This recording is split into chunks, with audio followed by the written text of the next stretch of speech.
I'm sitting in front of my own shirt, so.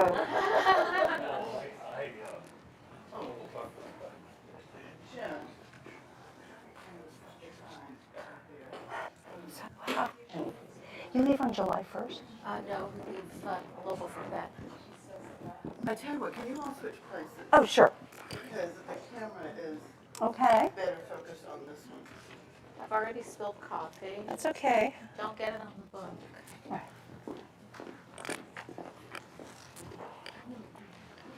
Good morning. Well, welcome. This is going to be an exciting day and an exciting presentation. You might notice that there on your chairs there is a 3x5 card with a pen. So if you want to ask a question, you can write it on there and we'll collect them before the question and answer time. And also make sure your phones are silenced.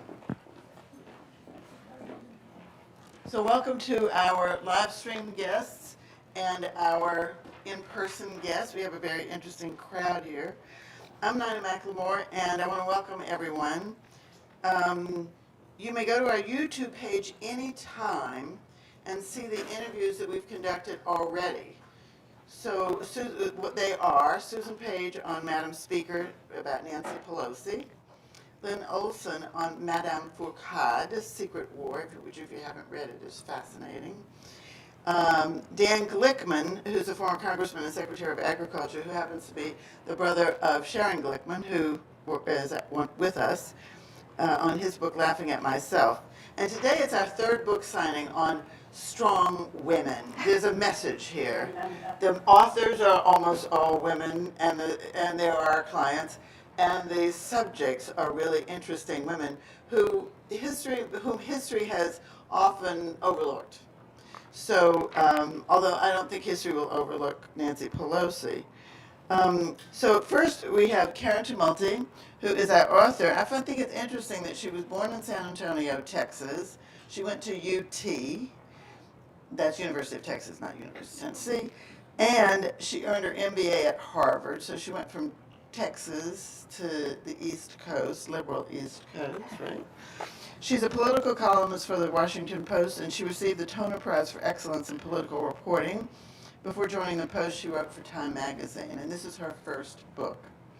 Ruth Marcus, whom almost all of you probably know, is the deputy editorial page editor for the Washington Post, where she also writes a weekly column. She's a graduate of Harvard Law School and has been, she's covered campaign finance, Justice Department, Supreme Court, and the White House, and she's the author of Supreme Ambition, about the background of Justice Kavanaugh's confirmation, which is quite interesting, particularly for those of us who don't know how the process works.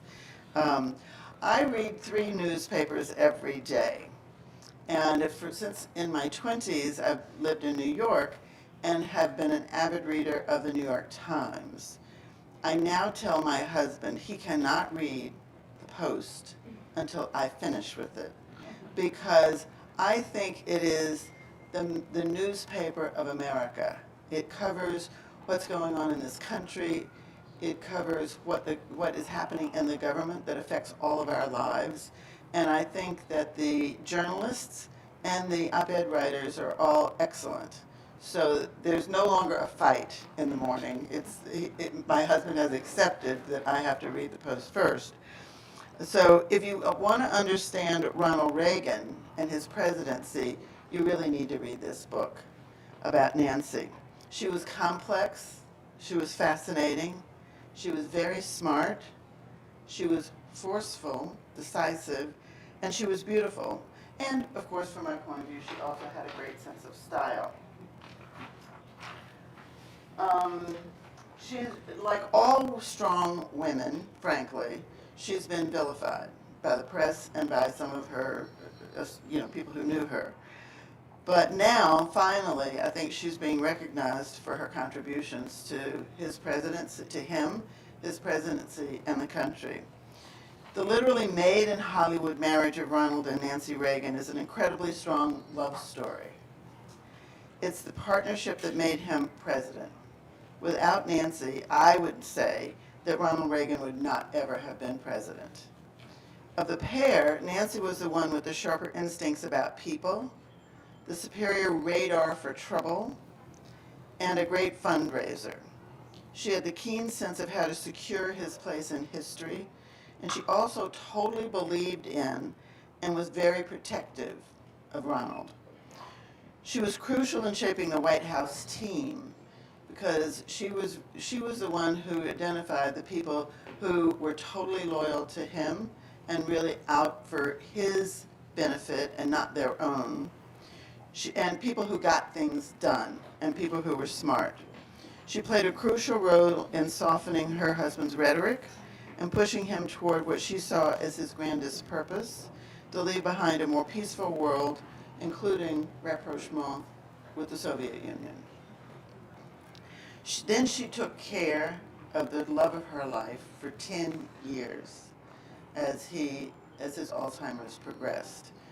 And then after that, for the next 10 or 15 years that she was alive, she was at the library and making sure that the library was funded and that it would be a good reflection of his presidency.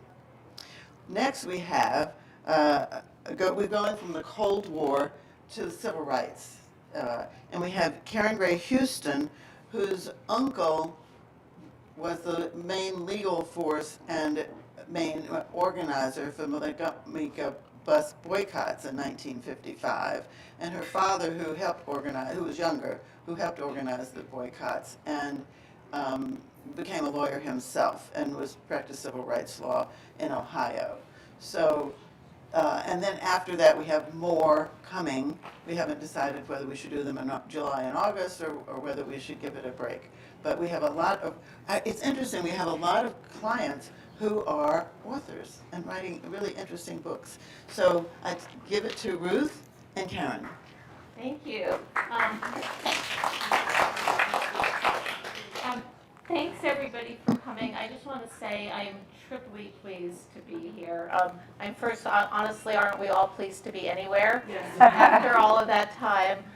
Second of all, there's nobody who it's more fun to talk to, though I've never interviewed you before, than Karen, who has been my gal pal, my campaign trail buddy, and my colleague for more years than we care to talk about, and who has just written an absolutely fabulous, compelling book. I was talking to somebody the other day who was saying, I didn't think I was going to be interested, but I was, because as Nina says, you can't understand the Reagan presidency without fully understanding Nancy Reagan. And to understand what a good book this is, I'm going to quote a really excellent source who spoke very briefly at it was actually one of the first times people from the newsroom had gotten together in one of our colleagues' backyards.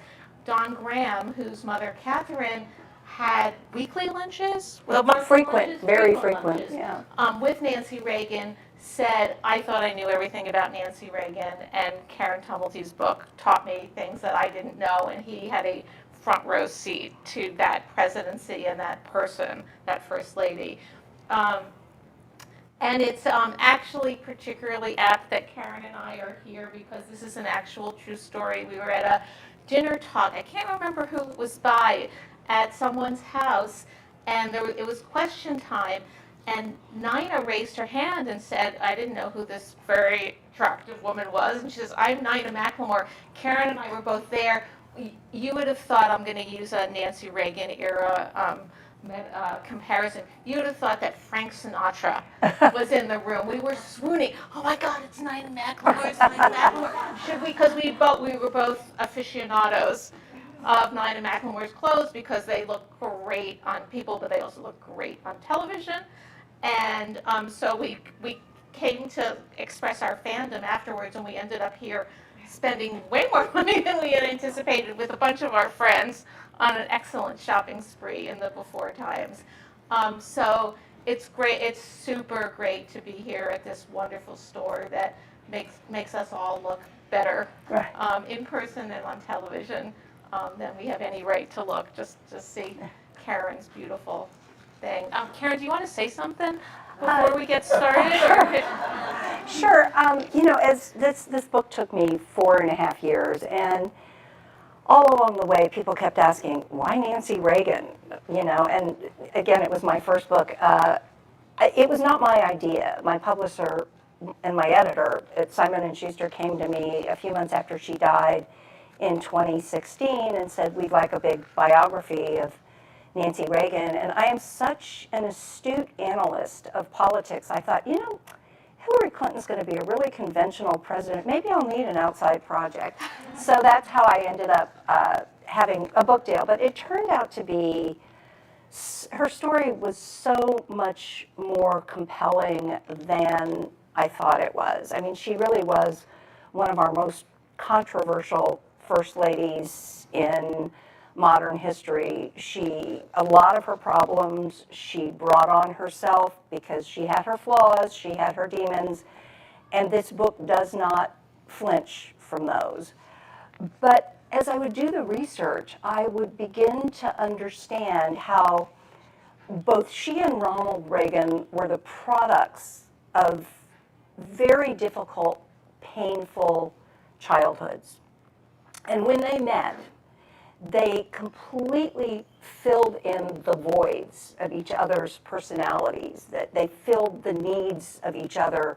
They offered a kind of security and stability that neither of them had ever known. And as James Baker, Nina made reference to this, he needed her for other reasons too. Ronald Reagan, as is not unusual for the adult child of an alcoholic, was very conflict averse. He wanted to trust everybody around him. He was a delegator. He just didn't like a lot of the things that are sort of endemic to politics. And it was really Nancy who, as James Baker, their first White House chief of staff and later their Treasury secretary, told me, she had terrific instincts and about people, and much better than his.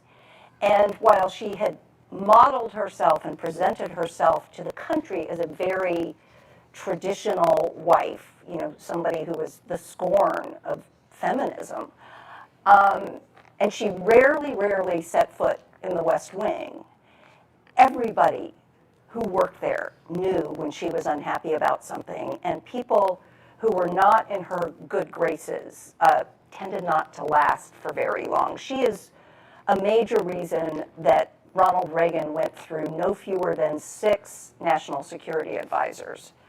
But other people in the administration who really understood her power, who understood the fact that she was literally the only person on the planet to whom Ronald Reagan was truly close, understood how important an ally she could be. This was the case with George Shultz, the Secretary of State, as one of the things she believed in most deeply was that she really did want to see her husband go down as a peacemaker and wanted to see the end of the Cold War and didn't want his legacy in history to be as some sort of hip-shooting cowboy from the West. But people who understood that, James Baker understood that she was truly the most powerful ally they could have. Baker told me, if you could convince her that something was in the best interests of the president, you had a very good shot at getting him on board too. And so what I finally realized that for all of her complexity, for all of her flaws, she was precisely the partner that Ronald Reagan needed. And she was also way overdue, I thought, for a reassessment. The other thing, though, that I think I keep returning to again and again and again in the book is that there was collateral damage to this very close relationship that these two people had. And the damage tended to fall upon their children. As Patty Davis, her daughter, said at her funeral, it was like the two of them were such a closed circle that everyone else just floated around outside of it. And that was, I think that was in many ways the greatest pain of her life. She wrote in her own memoir, all I ever wanted was to be a good wife and a good mother, and I guess I succeeded more at one than at the other. And the dedication of her memoir is to Ronnie, who always understood, and to my children, who I hope will understand. So again, it really made her such a complex character. Her life was so cinematic, whether it was a childhood where, people like Spencer Tracy and, Lillian Gish, the most famous actors and actresses, were sort of floating around her, or this completely unexpected story of how these two met. And certainly when Ronald Reagan shows up on her doorstep in 1949 for what he thinks is a blind date, it turns out she'd been trying for months to get their paths to cross. Nobody could have imagined what lay ahead for this actress who's about to lose her contract at MGM, and this actor who has been, his first wife walked out on him because essentially she got bored with him. His career is coming to an end, and both of them, as I said, carrying the scars of very difficult childhoods with them. Great. Well, we're done. That was a brilliant. No, that was a brilliant summary of this wonderful book. I'm wondering if you can go back to the beginning and talk about what made you decide to just say yes when our joint editor Priscilla Payton came to you with the marvelous idea. Did you?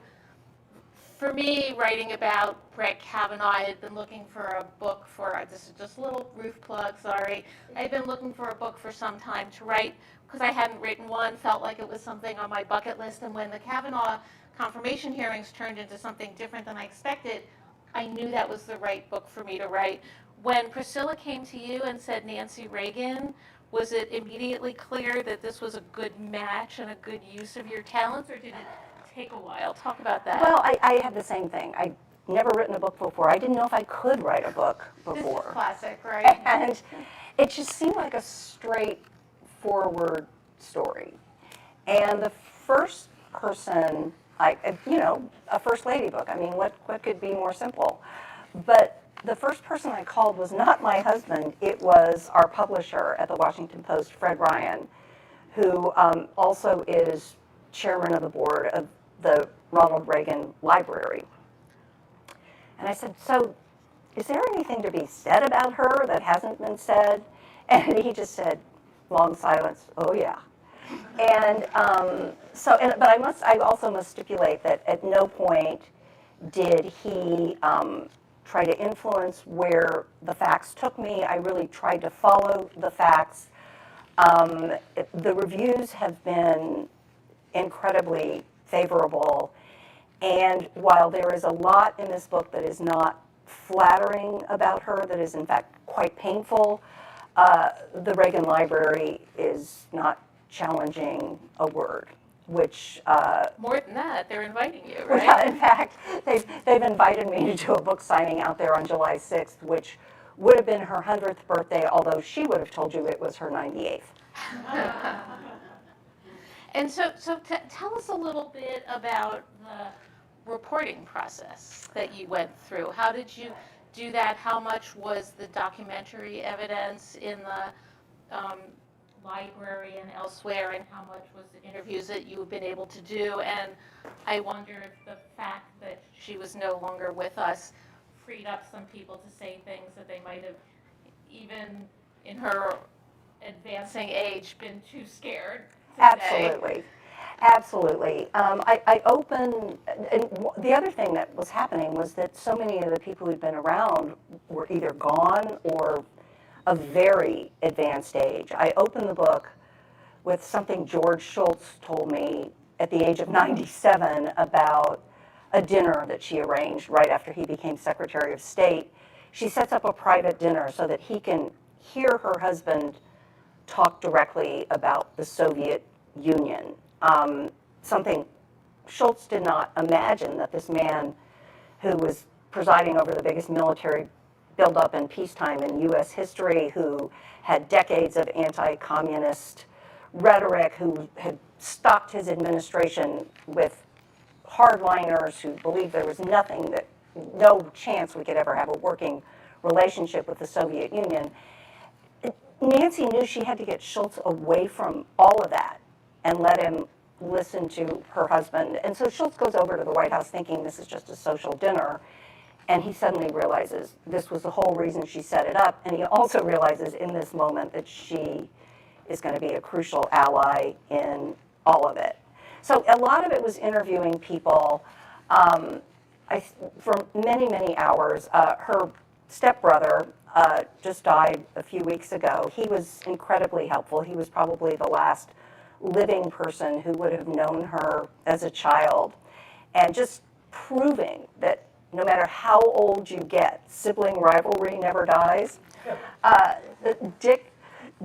Richard Davis said to me not once but twice, he said, you know, if you want this to be a good book, you can't just write the nice things.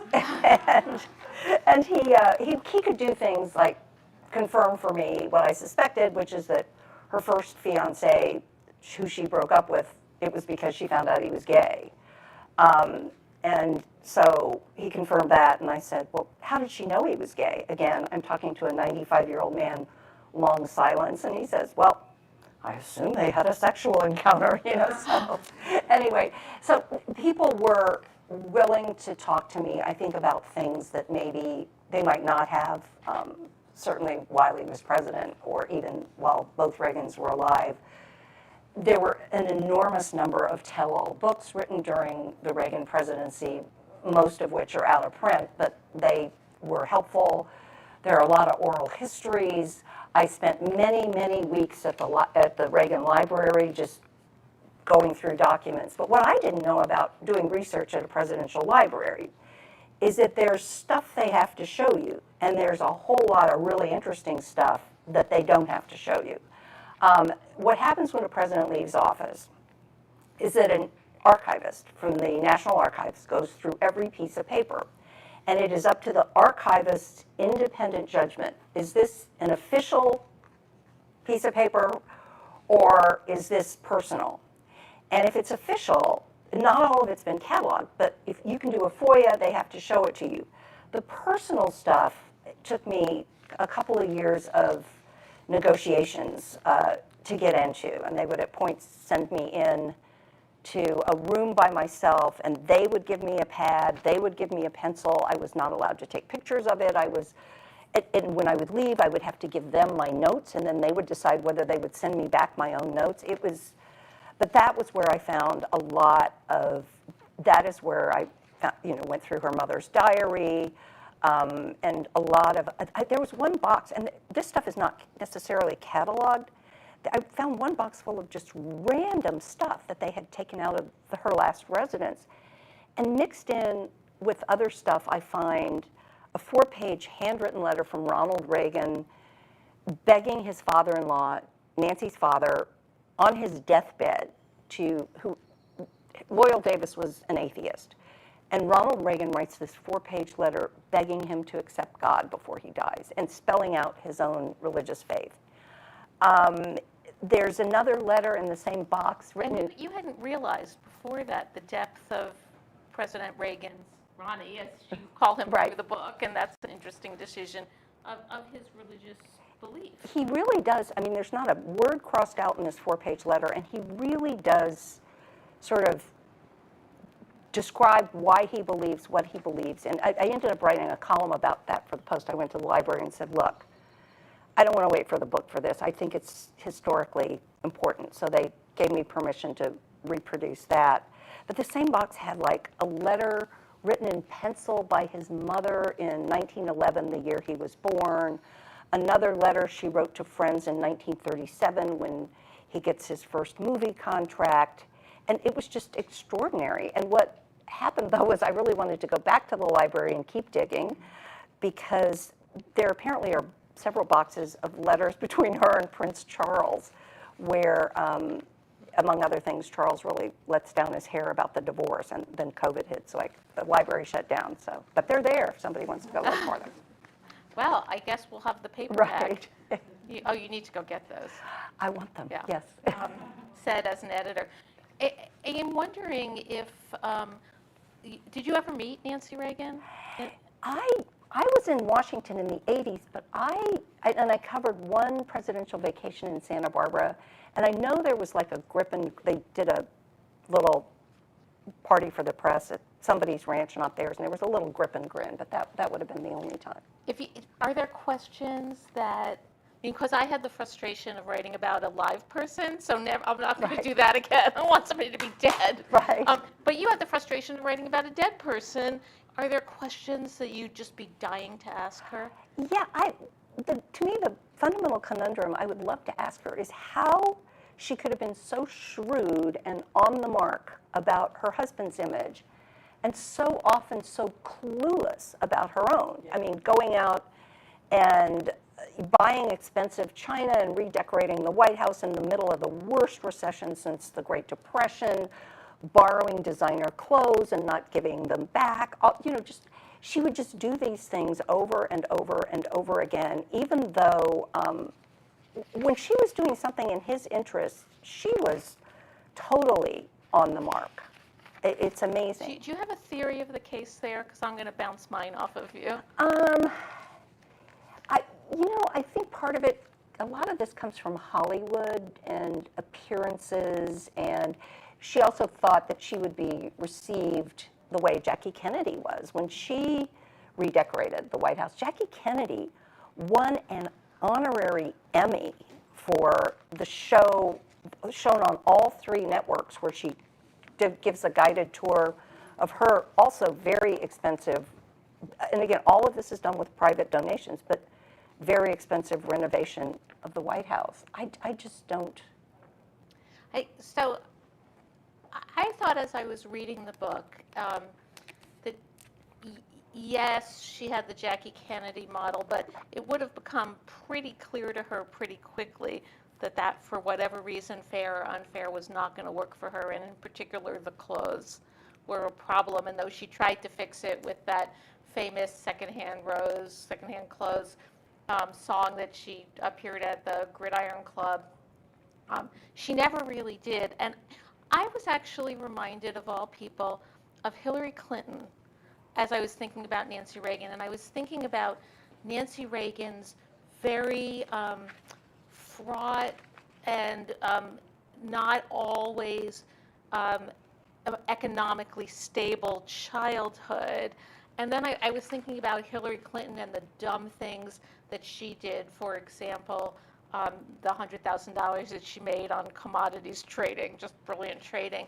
And because Nancy Reagan, she almost had that Hillary Clinton worry about providing for herself and Ronnie and I guess the family, even at the point where, as you write about, even at the point where she left the White House and was worried about how they were going to be economically stable. And so I was wondering if that there was this kind of, from her childhood, economic insecurity that was underneath that. And I wanted to sort of use that as an opportunity for you to talk. You talked a little bit about Reagan's role, Ronnie's role as the child of a alcoholic, but her childhood, it seemed, really, really shaped her as well. Yeah, I think it was economic instability, but it was also emotional instability. And, they ran in a very, very wealthy set. What happened to her is she was born in 1921, although, as I said, for decades she would claim it was 1923. And she's the product of a bad match between a very ambitious actress and a not very successful car salesman. The marriage has really gone kaput even before she's born. As soon as she is out of diapers, her mother parks her with relatives in Bethesda. In fact, the house that she lived in 6 very unhappy years, yearning for her absent mother, is next door to our colleague Dan Balls' house. And she is left, as her son Ron told me, these years just cast this permanent shadow on her spirit. She's anxious for the rest of her life. She's insecure for the rest of her life. She is always convinced that no matter how successful they are, no matter how good things are going for them, the bottom could drop out at any moment.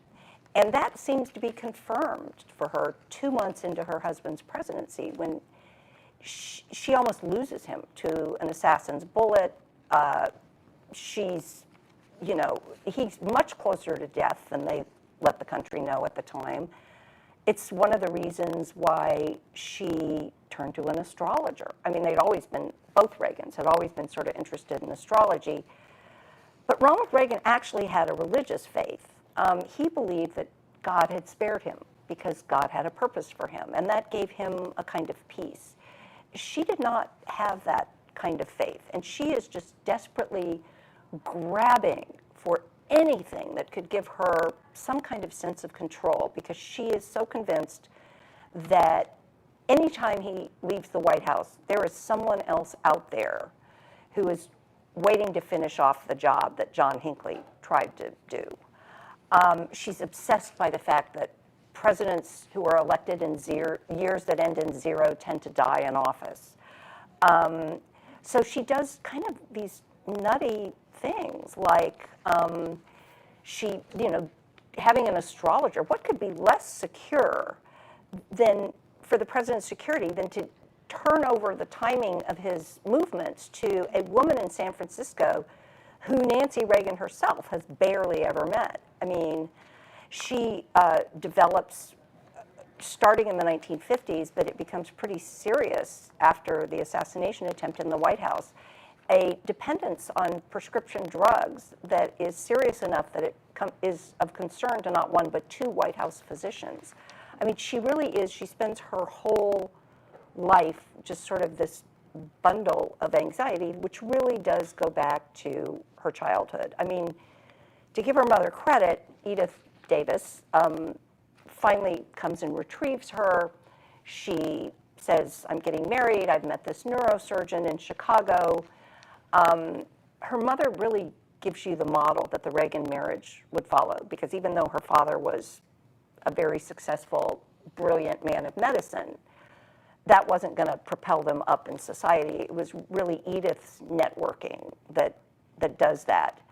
But even then, I mean, she's an outsider in her own house. She has to engineer her own adoption when she is a teenager by Loyal Davis, who she reveres, who is the second most important man in her life, ultimately. As a 14-year-old, she has to go out and pull the papers together and present them to her biological father and ask him to sign this, relinquishing his rights to her. It's just, she was always insecure. Except with Ronnie. Except with Ronnie. Yeah.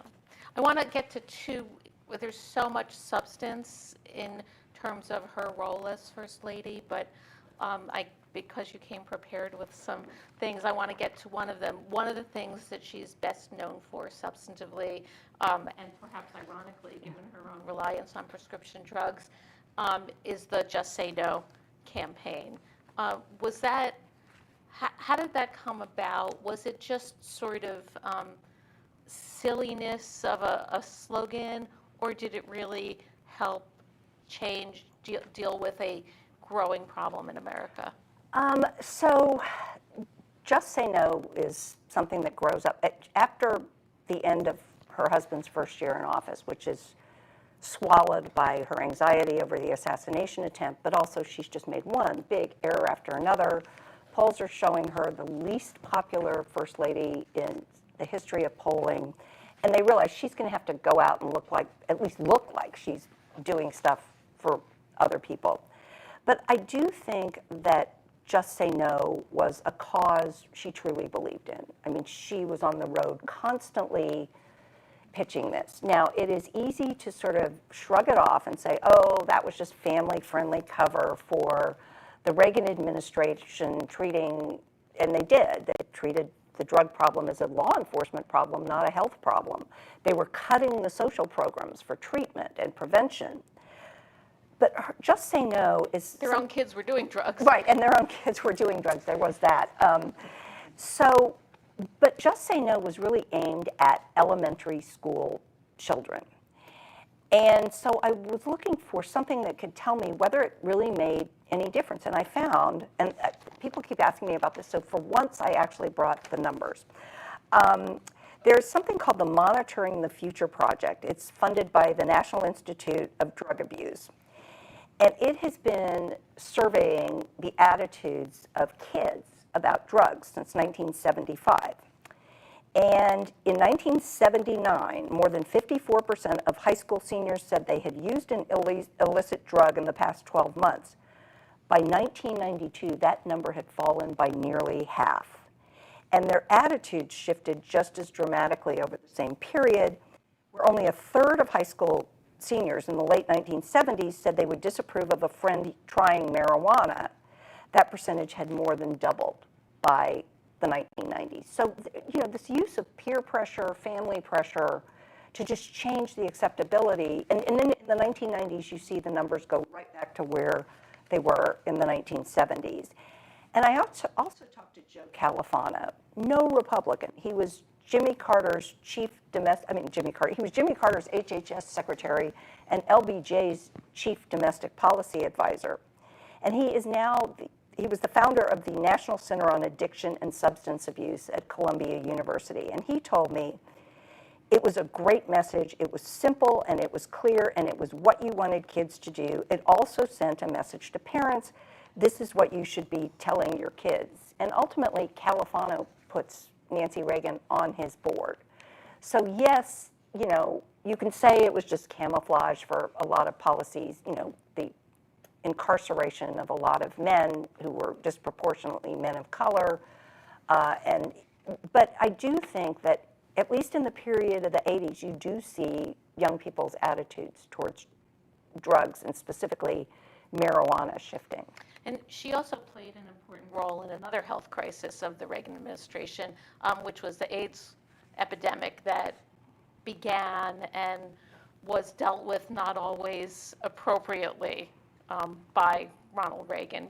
Would you talk about her role there? Yeah, and before I say anything, let us stipulate that the way the Reagan administration dealt with AIDS is and will always remain one of the deepest scars on its legacy. He didn't even say the name of the disease until his second term in office, by which point tens of thousands of people had died of it. But she did recognize earlier than he did, again, she's the daughter of a doctor, that this is a real health crisis out there.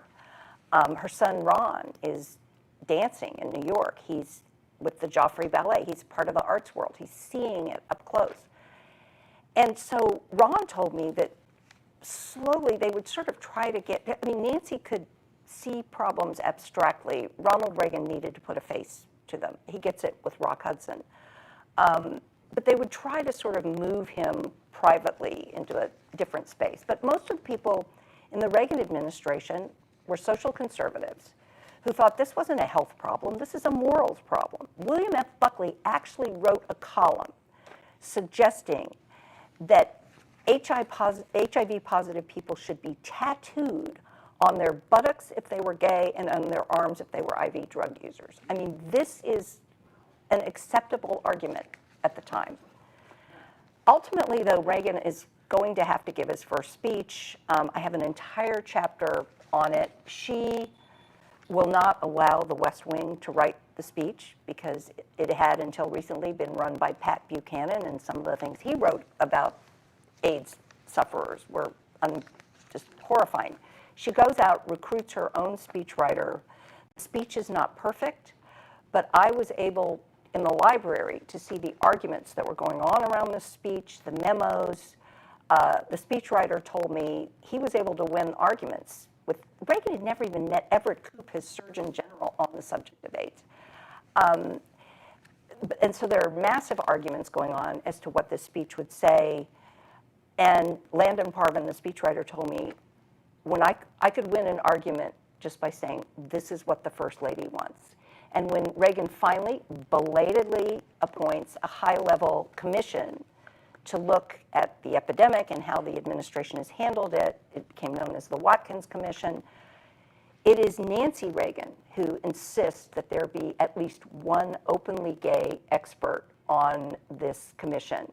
And that was a very, very controversial thing to do at the time. Gary Bauer, Senator Gordon Humphrey of New Hampshire are saying things like, this should not be an administration that gives people jobs based on their bedroom habits. Again, looking at this from 2021, it's almost impossible to believe that people would talk like that in public, but they did. So she was a force. She was not as aggressive, perhaps, as she should have been.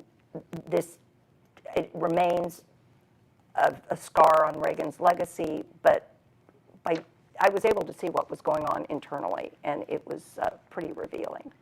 I want to make sure that we leave time for questions, Okay. but I really need to squeeze in two more of my own. The first is, the book starts, obviously, as you mentioned, with the Schultz dinner.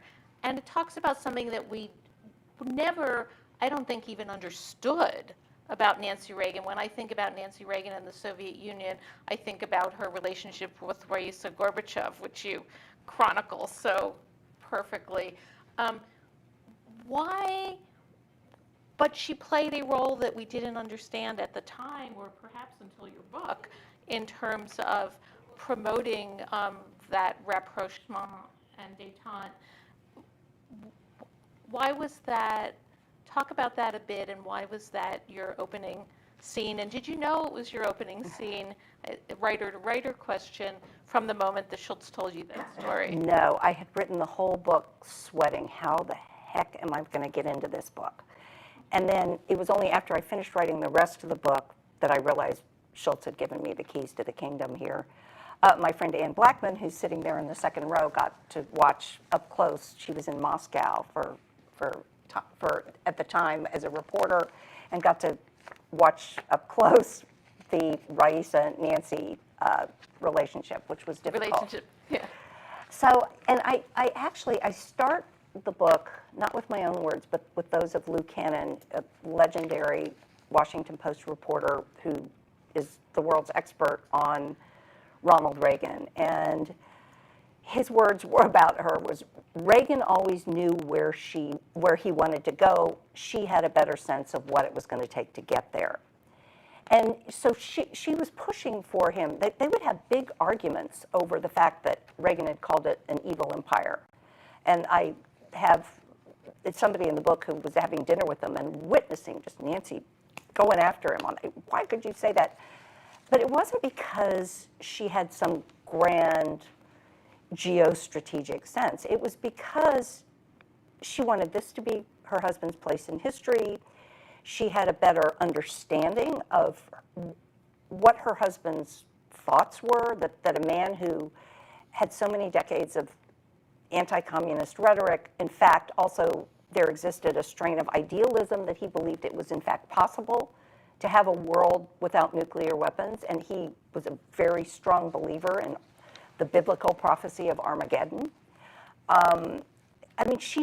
It was partly what she wanted for him, and it was partly because she understood him better than a lot of the people around him did. Perfect segue to what I promise is my final question before we open it up to others, which is that relationship was so close, and so I read it and I thought, wow, is this a relationship that I want to aspire to? Or is there something kind of creepy about it in there? I mean, especially when you read these letters, letter after letter, that I wanted to show them to my husband and say, try this, that Ronald Reagan, not that he's not loving, that Ronald Reagan wrote to Nancy. And yet the flip side of that, as you alluded to, was the exclusion, as Patty Davis said, of the children, in particular the children of Jane Wyman, but even her own biological children, from this relationship. I almost wondered if that expression that maybe that she hoped they understood, or that maybe she had failed, I wondered if she kind of even meant that, if she did really experience that in the painful way that kind of normal mothers would experience it, or if their relationship was just so unitary and so exclusive that it couldn't admit anybody else. I think it is more the latter. And Ronald Reagan was a very remote figure. You know, he wasn't Bill Clinton with a Rolodex that would go out that door. You know, he wasn't Donald Trump constantly. In fact, he writes quite eloquently, but it would take somebody asking him to make a phone call for him to make a phone call. And really all he wanted, you read his diary and it's like every single passage is just suffused with his love for her. But again, to the exclusion, and he was her stability. And they really make a lot of mistakes with all four of their children. And Patty wouldn't talk to me, Michael wouldn't talk to me, but both of them had written tell-all scorching books about them. Ron was incredibly insightful, and Maureen's widower, Dennis Rebell, was also really, really helpful because he also was the living link to Jane Wyman. So all of that, you know, and again, so I have to just sort of keep coming back in the book over and over again to this. And did you end up envying their relationship or being put off by it? Well, so like there's decades of letters where he refers to her as Mommy Poo Pants, and they called each other Mommy and Daddy. Kind of weird given her He absence of momminess. And he called his own mother by her first name, Nellie. So I don't know that I could have or would have wanted to have. My husband, of course, dared me to title the book Mommy Poo Pants. And then he comes back with his alternate title, Backseat Driver, at which point I said, no more suggestions from you. All right, I could go on, but I promised I'd stop. And also, I think I'm gonna do my best to do this without my reading glasses. First question, and a very good one. Did Nancy have any influence on Reagan's decision to name Sandra Day O'Connor as the first woman on the Supreme Court, or more generally, on promoting women to official positions? Excellent question. I don't really think so, and I think that a lot of the women who worked in the Reagan White House found her very difficult. She had a big, close circle of friends, but again and again, you sort of find that, and Ron, their son, told me, I just think my mother was harder on the women around my father than the men. So, and I did not ever find her fingerprints on Sandra Day O'Connor either. It's so funny because she was so rejected everything about feminism. And yet, and at one point, Katharine Graham, the owner of the Washington Post, they're talking about the fact that most of the most negative stories written about her are being written by younger women journalists. And Katharine Graham says to her, don't you see, you represent everything they're rebelling against. So while she would have rejected the label, I've come across very few people who are so comfortable in their own power as Nancy Reagan. Well, and it's really a paradox because, and I'm wondering, we've seen our friend Susan Page wrote a really wonderful biography of Barbara Bush. There's a very good biography by a friend of mine, Julia Zweig, about Lady Bird Johnson and obviously the triumph, that is the triumph of Nancy Reagan. Is this, in the modern world, when we are going to have a first gentleman one of these days, and when even the first lady is now working, she's Dr. Biden, she's not simply exercising power behind the scenes, and we think about the exercise of power by women so differently. Is this a book about a role that has now become archaic, or do you think that the first lady or first spouse is going to continue to be a fascinating example and subject for historians and writers in the future? Well, it's such a fraught role. I mean, it doesn't have a job description. It doesn't come with a portfolio. Each of them has to sort of make it their own, depending on the needs of the spouse, on the moment in history in which they find themselves, on their own passions. But one thing that is true, and a lot of them have learned this the hard way, is that when the word powerful is used about a first lady, it is never intended as a compliment. And in many ways, I think the heart of my book is the Iran-Contra chapter, where she almost single-handedly runs the rescue effort that saves her husband's presidency, all the while pretending she's not. And I came across one passage. Richard Neustadt is probably the preeminent presidential scholar ever. He advised every Democratic president from Harry Truman to Bill Clinton. He founded the Kennedy School at Harvard. And his texts on presidential power continue to be studied. But he wrote of her, she said that she had a good ear and a fine eye. Her husband's close associates, however valuable or liked or even loved, were to be sacrificed in her view from the moment their continuation on the scene could compromise the president's public relations. When it came to people, her targets seemed well chosen, aim unerring, and timing right for someone who must wait for someone else to pull the trigger. And he also writes that every president would be well advised to follow this principle: never let your Nancy be immobilized. Well, and they all, I mean, it's such a characteristic of presidents, and you talked about how he's different from Clinton, saying Clinton had this compulsive need to reach out to people. Ronald Reagan had the opposite. But every president almost has a compulsive need to be liked and an aversion to being the assassin.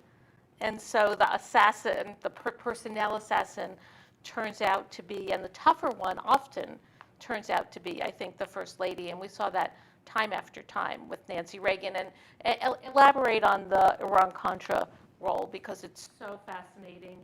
She edges him to the moment where he has to fess up. He again, Ronald Reagan, I didn't do anything wrong, this is all going to turn out fine. He's the consummate optimist. She has looked at the fact that the Senate has just the day after the first Iran-Contra revelations come out is the 1986 election. The Senate flips to the Democrats. Impeachment is a real possibility here. Certainly investigations are. She starts pushing for a complete overhaul of the White House staff, starting with getting rid of his chief of staff. He won't go for it. They are having raging arguments over this. I mean, and I'm sorry to interrupt you, but this was so fascinating to me because from the outside, when all we saw was adoring Nancy gazing, and even understanding that she was a tough player behind the scenes, and it was known at the time that she was going after Don Regan. The fact that actually they did have normal couple arguments, he's telling her, get off my back. It's Jim Coon, who was the White House counsel at the time, but Jim Coon, who was the executive assistant, which means he's always in the room. He goes to Camp David with them every weekend. He's sitting there doing his work in a little desk in the pantry in the kitchen at Camp David, and the Reagans are just going at it in the living room.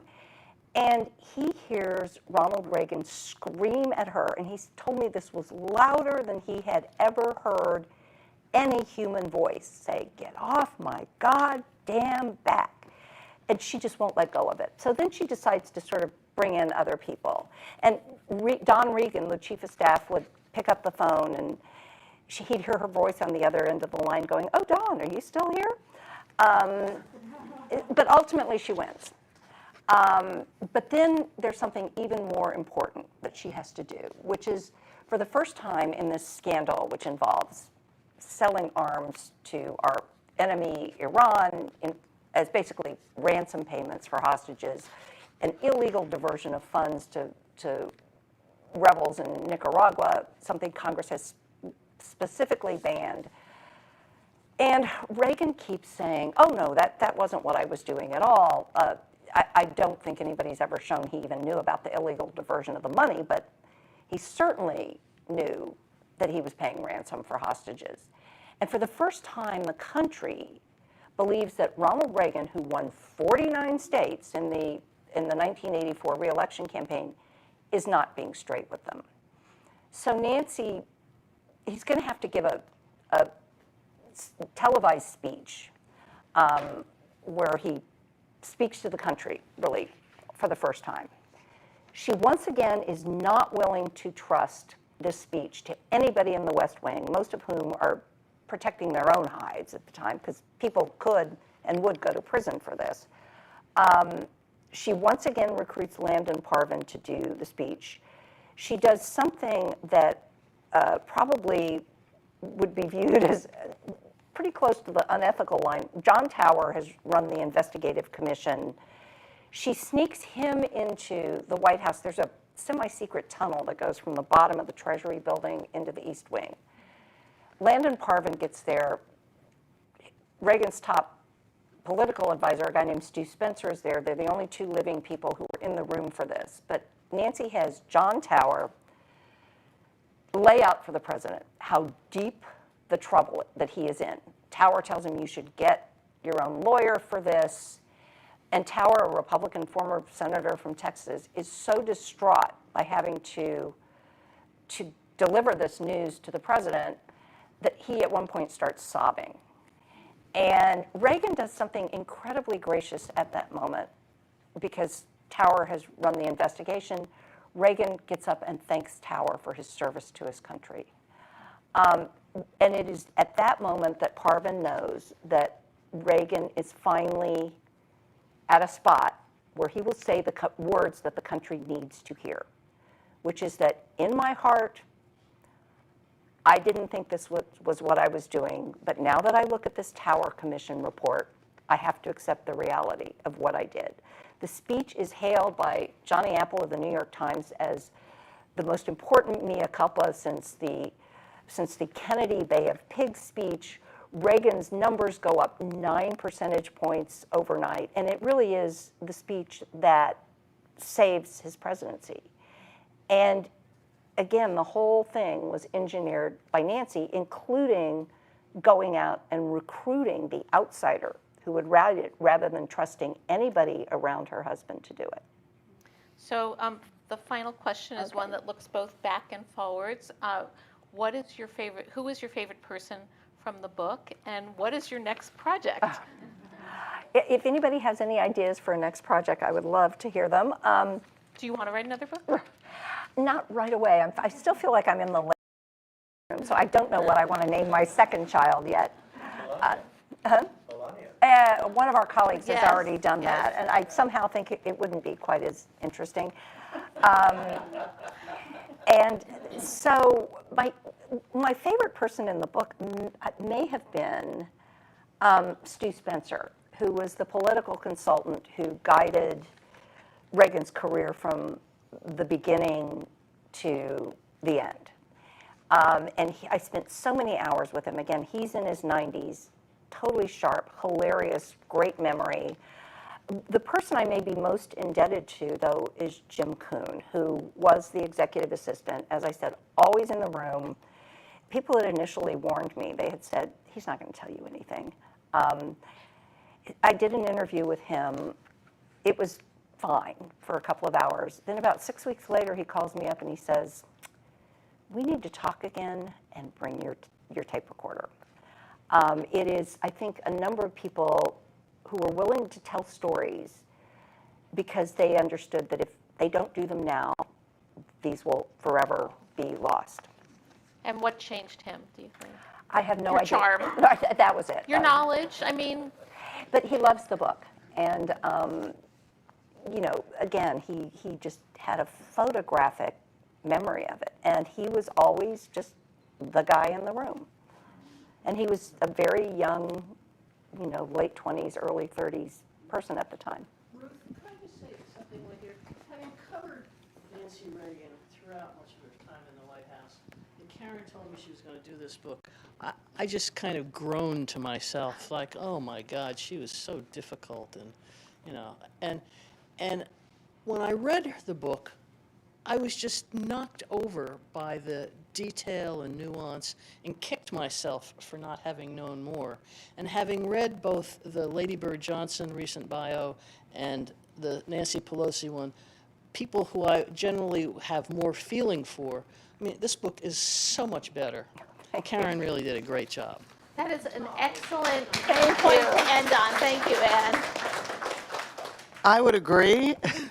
And I think if you haven't read it, you absolutely should. We have some copies here that you would be happy to sign. And I thank you all for coming.